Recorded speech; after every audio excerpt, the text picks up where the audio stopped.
Greetings, dear ones. I'm Kryon of Magnetic Service.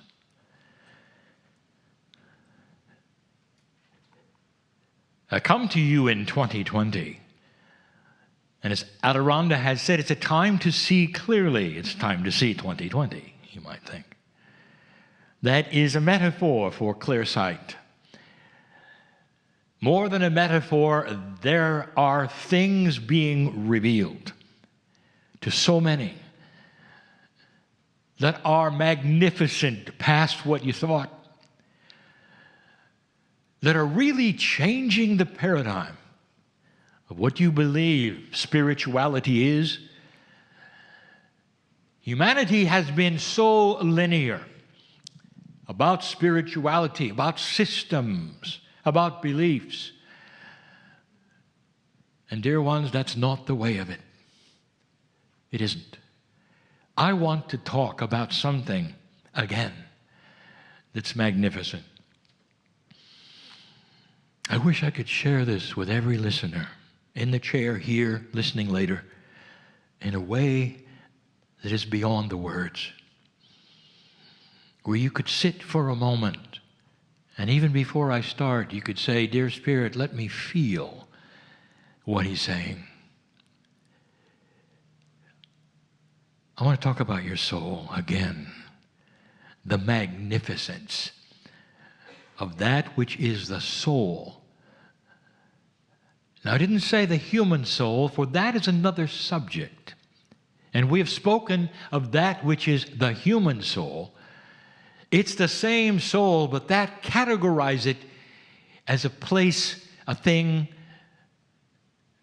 that is filled with that which belongs to the human, and it is. And that is your akash and all the other things that belong in your soul. I want to talk about the soul, that which you have.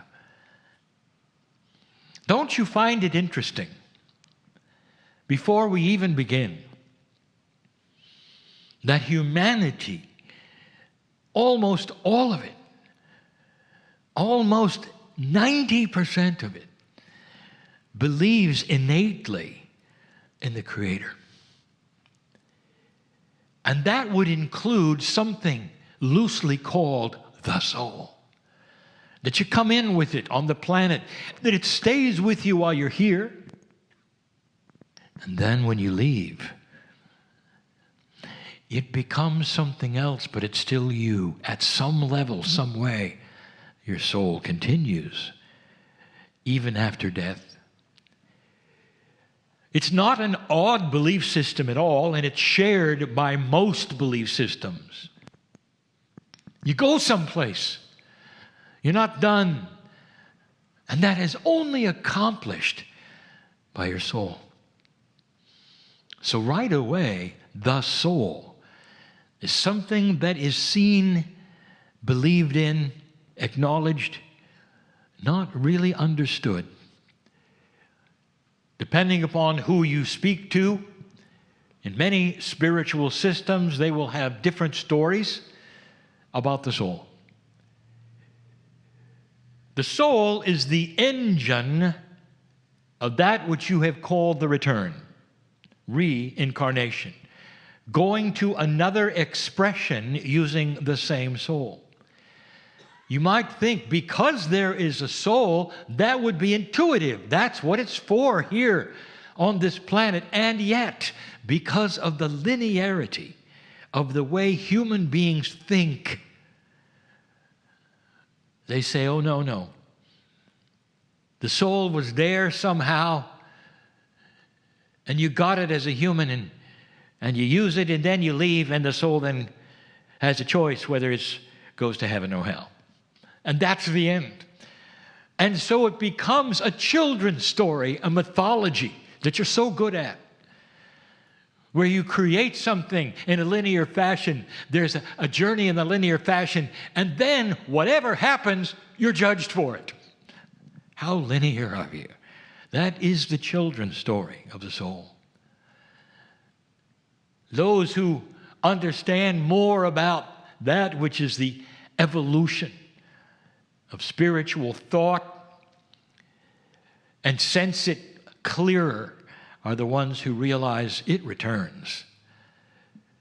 That is the terminology we use of old soul, those who have been on the planet over and over.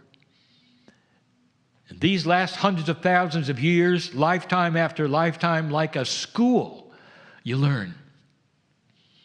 There are things which are placed within you, which can only be placed in one area, and that is your soul. And even as the mechanics of coming and going are not fully understood, or soul sharing is not fully understandable, the main soul is what we're speaking of. It's a depository while you're here of experience. I said something recently that I even will review now, is that the soul is also responsible while you're on earth for the things you like to do. Over a period of time or lifetimes, you may gravitate toward certain things that you enjoy as a human. We've told you before that the whole process of reincarnation is designed to be comfortable. And that is why you stay a certain gender for so long. It's designed to be comfortable. Beyond that, what you're interested in and go for in one life. Perhaps it's music or art. Perhaps it's even that which would be something some feel is inappropriate. Perhaps it's military. But whatever it is, when you return, that stays. Did you know that? It starts to explain while you awaken as a child. And you'll be interested in something that your parents are not and never were. And they'll say, is this really a child of mine? Look what she wants to do. This is a telling paradigm, is it not? That the soul carries this. And we said it before, and artists become artists. Musicians become musicians. And firemen become firemen, and military people become military people. Even shows that the many women who decide to go in the military are echoing that which they discovered when they were another gender. It is the same with men who remember something softer as another gender and go into that area, because the soul remains the same regardless of the gender. This is for your comfort, and you can see it so much, especially in the artists of the world. Oh, but let me get back to this soul of yours. Where did it come from? How old is it? Both of those questions, dear ones, are linear and cannot be answered in a linear fashion. How old is God, you might ask? And you know that is not answerable. You don't want to think this way because you're designed in your brain, in your synapse, for linear thinking. Everything has to have a beginning and an end in your thinking, everything. The universe, God, all things, and yet it doesn't. The idea of something that always was bothers that which is your logic. And yet this is God. Always was. It's an overused metaphor, but the purity of a golden ring sits before you, and the question is, where does it start and where does it end?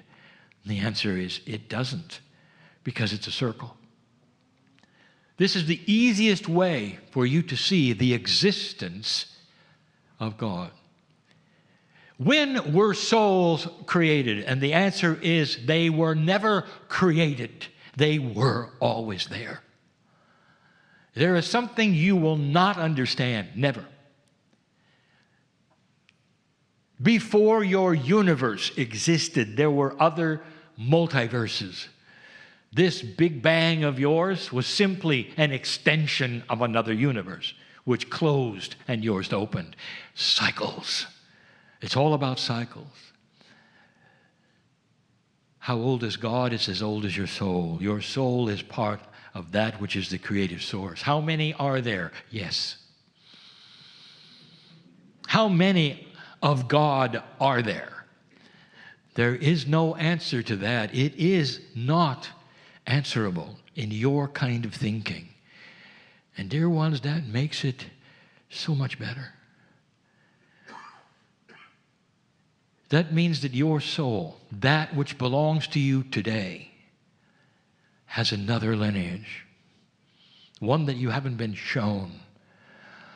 Can you imagine watching this universe start? You were there. That's you with your name. You can call it that name, that human name, anything. But your soul has an identity, not a name. And that which is God knows that which is itself. That which is God knows that which is itself, which is you, the soul that is yours. Always been here. If it's true, as the proposition has been put forward, if it's true that there are trillions and trillions of souls involved just in your galaxy, living on other planets, places that life can evolve that would have souls. Not all does. But if it was true, what is that lineage? And are you part of that? And the answer is yes. We have said before, the galaxy teeming with life. And yet, for some reason, it has taken you so long to consider that in a real sense.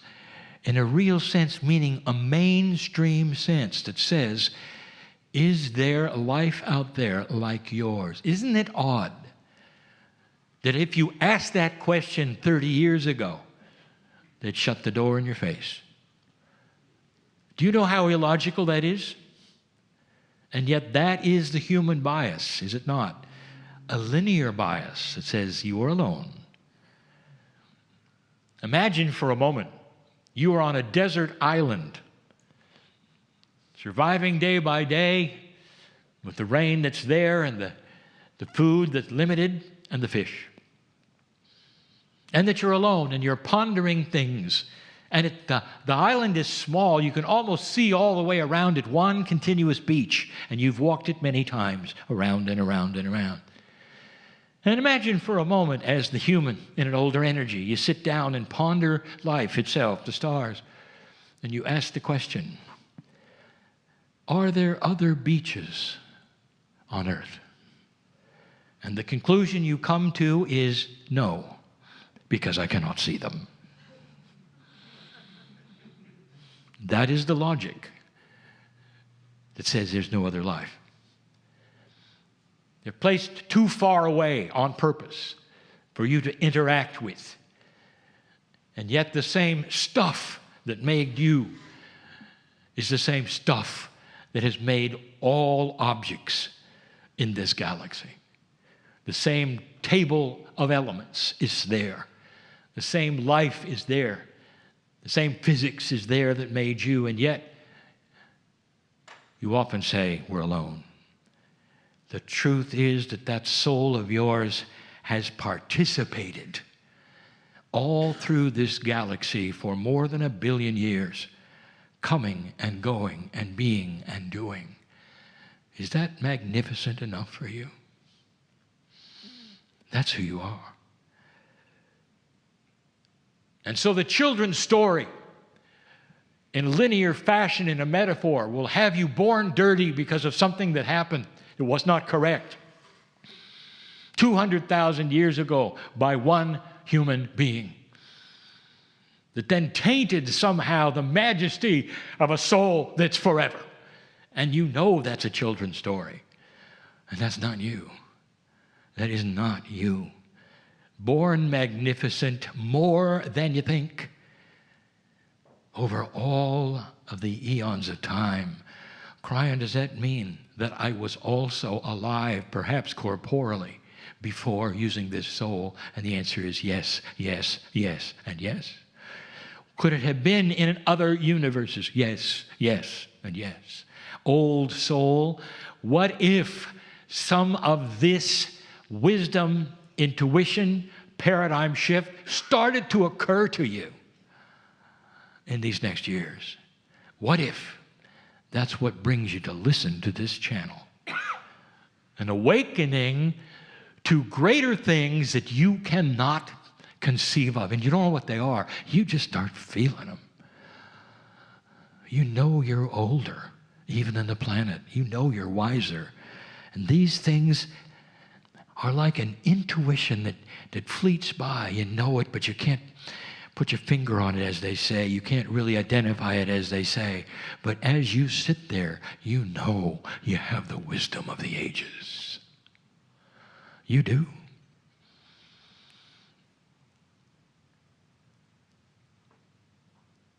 When I continue tonight, I want to tell you more. I want to tell you how the soul starts to relate to everything around you while you're here. Now it becomes the human soul. Now that you've gotten to this place and you start to awaken and there is evolvement going on, what happens next? What do you start remembering? And what are you connected to that you don't know? These are the things that you're ready to know and learn and feel. And some will leave this place or turn off this recording and say, well, that was interesting. I didn't understand any of it. Seeds are planted where someday you'll have an awakening, an aha, and say, now I do. That is the evolvement of consciousness. And that is what is going on for those who are here and those who choose to listen to these words. I am Kryon, in love with the human soul, because I know each of you at a level that you don't understand yet, that is beautiful beyond words. And so it is.